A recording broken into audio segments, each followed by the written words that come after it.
A victory for the New Lothrop Hornets as they clinched the state title for Division VII high school football. The high school dedicating its postseason run to one of the Hornets' biggest fans, Braden Buddy Miller, who died last month after battling an inoperable tumor on his brainstem. Oh, he was such a sweet little boy, and he fought hard with his disease, but he brought this town together, and we're honoring him today, and our Hornets playing there in the finals. And we hope they can bring a trophy home for Buddy. The village welcoming the team, and TV5's Cody Kaczynski was there as the bus arrived. Great day to be a champ, isn't it? New Lothrop is a small mid-Michigan community of just under 600 people. A big chunk of them waited patiently at the high school to welcome home their new Division VII football state champions. All right, Hornets! Great job, boys! The Hornets won 50-44 against Madison Heights, their first championship since 2006. Debbie Severn has two nephews on the team. It was fabulous from start to finish. It was just sitting on the edge of your seat, and they just did so well, and we're so proud of them. And for some of the parents, the bittersweet win will be the last time they see their boys in a Hornets uniform. I cried. Yeah, I mean, it's been a long time coming. Absolutely. Both our boys are seniors, so it's exceptionally exciting, and It's a great way to end their senior year. The sound of sirens is a much welcome noise here in New Lothrop. With a police escort, the team finally returns home, but this time as champions.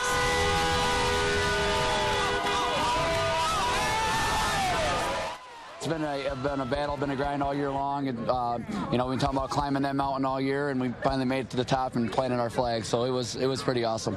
The team put countless of hours of blood, sweat, and tears into their practices, all for this very moment. Junior Colby Hemisberg says they did it for each other, but also for the ones that supported them all the way through. I think we did it for the community. It's pretty nice watching when we come in here, everybody sitting here.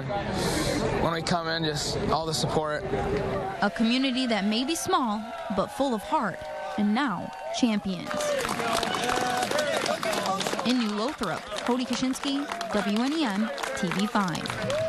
And we'll have highlights of New Lothrop's win later in the show during Sports Extra. Well, new tonight, under a new proposal, thousands of migrants seeking asylum in the United States will have to stay in Mexico while their cases are processed in U.S. courts. Weijia Zhang has more from the president's winter White House in Florida. CBS News has learned Mexico's incoming government has discussed plans with the Trump administration to have Mexico essentially serve as a waiting room for migrants seeking asylum in the U.S. And we're not letting people in. It's called catch and detain. It's not called catch and release like it has been for many years. President Trump has long criticized what he calls catch and release, current asylum rules that allow people seeking refuge to wait on American soil. According to the Washington Post, officials are still working out details of the proposed deal named Remain in Mexico, but some Mexican officials will likely fight the agreement. Just this week, the mayor of Tijuana declared we are in a humanitarian crisis as some 5,000 migrants, part of a caravan, arrived to his city. They're going crazy to get them out. They want them out because things are happening. Bad things are happening in Tijuana. And again, it's not in this country because we've closed it up. The president has threatened to shut down the border if chaos unfolds when they reach the U.S. and has authorized troops to use lethal force to control the crowds. Mexico's new president will be sworn in on December 1st, and this asylum plan would be implemented under his leadership. The White House is not confirming or denying a deal is in the works, but said President Trump has developed a strong relationship with the incoming administration. Weijia Zhang, CBS News, West Palm Beach, Florida. Governor Rick Snyder hopes to lock in the deal, allowing construction of the controversial oil pipeline tunnel connecting Lakes Michigan and Huron. Snyder and his team are working to seal an agreement with Canadian oil transport giant Enbridge for replacing the underwater segment of its Line 5. It carries oil and natural gas liquids between Wisconsin, Ontario, and parts of northern Michigan. Legislation to be considered would designate the Mackinac Bridge Authority as the tunnel's owner. Governor-elect Gretchen Whitmer and Attorney General-elect Dana Nessel have both criticized the pipeline plans. More local news tonight. Everyone got a chance to use some of the cash saved from Black Friday to support local businesses. Small Business Saturday started in 2010 to help boost sales at local stores. TV5's April Morton spoke with local store owners to see what Small Business Saturday is all about. Did they turn out cute? Yes, they did. Things were pretty busy for Amy Wisnowski today here at the SVRC Marketplace for Small Business Saturday, which takes place every Saturday after Thanksgiving. She says this day means a lot to small businesses like her Vintage 11 shop. It kind of gets you thinking outside of the big box stores where, you can get that one unique thing for somebody that you might not ordinarily find elsewhere. Like this beautifully handcrafted wooden plaque just in time for Christmas, or these handmade woven plates just perfect for any dinner table. Wisnowski says she can pretty much customize and refurbish any item. We do a lot of repurposed furniture. Maybe you don't want to buy something brand new and you want to have your bath and vanity repurposed and kind of brought back to life.